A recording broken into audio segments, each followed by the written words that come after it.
contesting elections from two constituencies. இப்போ நம்ம எல்லாருக்குமே தெரியும் எலெக்ஷன்ல நின்னாங்க அப்படின்னா ஒரு இப்போ ஒரு கட்சியில வந்துட்டு ஏ அப்படின்ற ஒரு வேட்பாளர் இருக்காரு அப்படின்னா அவர் வேற எந்த தொகுதியிலையும் போட்டியிட மாட்டாரு அப்படின்னு தான் நாம நினைச்சிட்டு இருக்கோம். ஆனா அப்படி கிடையாது. ஒரு வேட்பாளர் வந்துட்டு 2 தொகுதியிலையும் நிக்கலாம் அப்படின்றது தான் இந்த நியூஸ்ல நம்ம நேற்று பார்த்துருப்போம். நியூஸ்ல எல்லாரும் நியூஸ்லயும் நம்ம வந்துச்சு. என்ன அப்படின்னா ஆக்டர் டர்ன் பொலிட்டீஷியன் விஜய் வந்துட்டு என்ன பண்ணியிருக்காரு, பெரம்பூர் அப்படின்ற ஒரு கான்ஸ்டியூன்சிலும் திருச்சியில ஒரு கான்ஸ்டியூன்சியும் அவர் நிற்கிறார். ஸோ 2 கான்ஸ்டியூன்சில நிற்கிறார். நிறைய பேர் குழப்பம் வந்துச்சு, இந்த மாதிரி 2 கான்ஸ்டியூன்சிஸ்ல நிற்க முடியுமா அப்படின்ற மாதிரி. ஸோ அதனால தான் இந்த நியூஸ் நமக்கு வந்திருக்கு. ஸோ இது பொலிட்டிக்கலாக ஒரு நியூஸாகவே இருந்தாலும் நம்மளுக்கு தேவையானது என்ன, யூபிஎஸ்சி ரிலேட்டடாக என்ன தேவை அப்படின்றது தான் நாம் இதில் தெரிஞ்சுக்க போகிறோம். ஓகேவா? ஸோ இஸ் இட் அலவுட் 2 கான்ஸ்டியூன்சியில் போட்ட முடியுமா அப்படின்னா yes, but with a limit.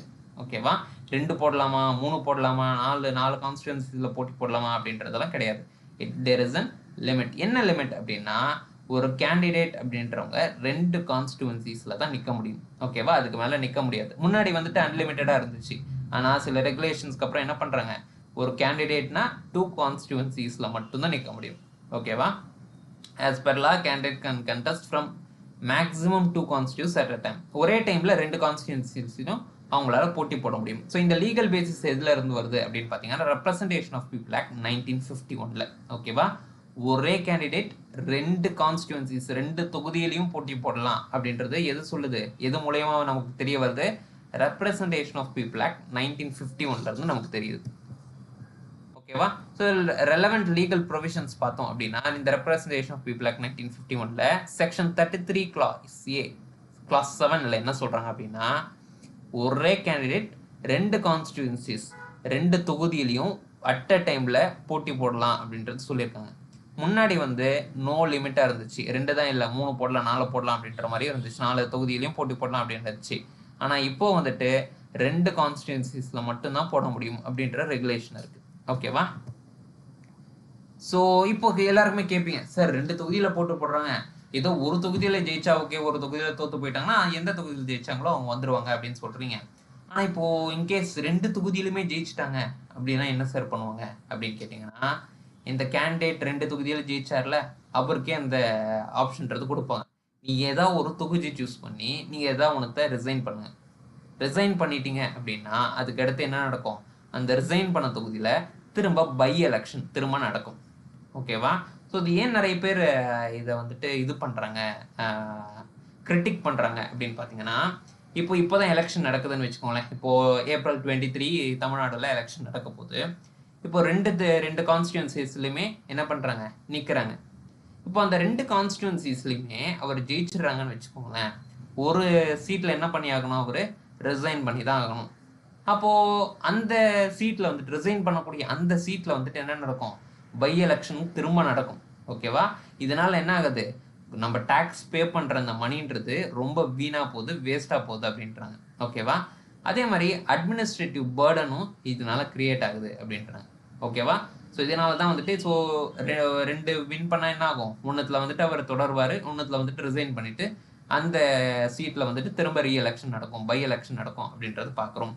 இதனால என்ன பிரச்சனை அப்படின்னா கவர்மெண்ட்னுடைய அந்த நம்ம டாக்ஸ் பே பண்ணக்கூடிய மணின்றது வீணா போகுது, அட்மினிஸ்ட்ரேட்டிவ் பர்டன் கிரியேட் ஆகுது அப்படின்றத பார்க்குறோம். ஸோ கான்ஸ்டியூஷனல் கண்டெக்ஸ்ட், இது ஏதாவது கான்ஸ்டியூஷன்ல இதை பத்தி ஏதாவது சொல்லியிருக்காங்களா அப்படின்னு கேட்டா இந்த 2 கான்ஸ்டியூன்சிஸா 3 கான்ஸ்டியூன்சிஸா அதை பத்தி எந்த ஆர்டிகல்ஸும் கான்ஸ்டியூஷன்ல இல்லை. ஆனா இன்டைரக்டா சில இதுல ரெஃப்ளெக்ட் ஆயிருக்கு. என்னன்னா article 84 and article 173.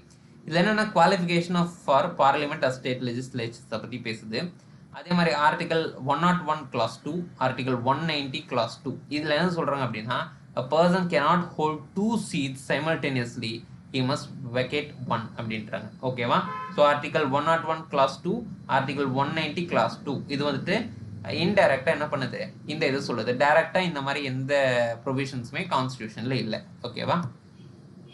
So reforms law commission சில ரெக்கமெண்டேஷன்ஸ் அது கொடுத்துருந்தாங்க. என்ன அப்படின்னா ஒன்று, அவர் ஒரே கான்ஸ்டியூன்சிஸ்ல இவர் யாரும் குறிப்பிட்டு சொல்ல, அவங்க ஒரு ரெக்கமெண்டேஷன் வரை கொடுத்துருக்காங்க. முன்னாடி எப்பயோ நடந்தது இது. ஓகேங்களா? என்ன கொடுத்துருக்காங்க அப்படின்னா ஒன்று ஒரே கான்ஸ்டியூன்சிஸ்ல அவங்க போட்டி போடணும். இல்லைன்னா இப்போ 2 கான்ஸ்டியூன்சிஸ்ல போட்டி போடுறாங்க வச்சுக்கோங்களேன், அந்த போட்டி போட்டு ஒன்றுத்துல ரிசைன் பண்றாரு பார்த்தீங்களா, வின் ஆயிட்டாருன்னா ஒன்றுத்துல ரிசைன் பண்ணுவார்ல, அந்த ரிசைன் பண்ணக்கூடிய அந்த இதுக்கு வந்துட்டு அவர் என்ன பண்ணுவோம், ஒரு குறிப்பிட்ட ஒரு பெனால்ட்டி, ஃபினான்ஷியல் பெனால்ட்டின்றது அவர் பே பண்ற மாதிரி நீங்க ரெகுலேஷன்ஸ் எடுத்துட்டு வாங்க அப்படின்ட்டு லா கமிஷன் ரெக்கமெண்டேஷன் கொடுத்தது. பட் என்ன மாதிரியான இது வரப்போகுது அப்படின்றத நம்ம பார்க்கலாம். ஓகேவா? இப்போதைக்கு எந்த சான்சஸும் இல்லை. மேபி இன் ஃபியூச்சர் இந்த மாதிரியான ரெகுலேஷன்ஸ் ஏதாவது பண்றாங்களா அப்படின்றத பார்க்கலாம். ஓகேவா? ஸோ இது ஏன் நியூஸில் வந்துச்சு, நம்ம எல்லாருக்குமே தெரியும். விஜய் வந்துட்டு பெரம்பூர் அண்ட் திருச்சி ஈஸ்ட் கான்ஸ்டியூன்சிஸில் அவர் போட்டி போடுறேன் அப்படின்னு சொல்லியிருக்காரு. ஸோ அதனால தான் இந்த நியூஸை நம்ம பார்க்குறோம். ஓகேவா? ஸோ இது ரிலேட்டடாக நான் ப்ராக்டிஸ் கொஷின் கொடுத்துருக்கேன். ஸோ கொஷின் நம்பர் 4 அப்படின்னு போட்டு உங்களுடைய ஆன்சர்ஸை நீங்கள் கமெண்ட் செக்ஷனில் போடுங்க.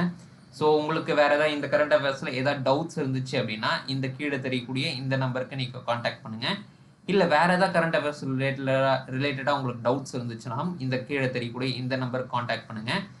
நம்மளுடைய அகாடமிக் கவுன்சிலர்ஸ் உங்களுக்கு கைட் பண்ணுவாங்க. So for more information stay tuned with keystone IAS academy. Thank you.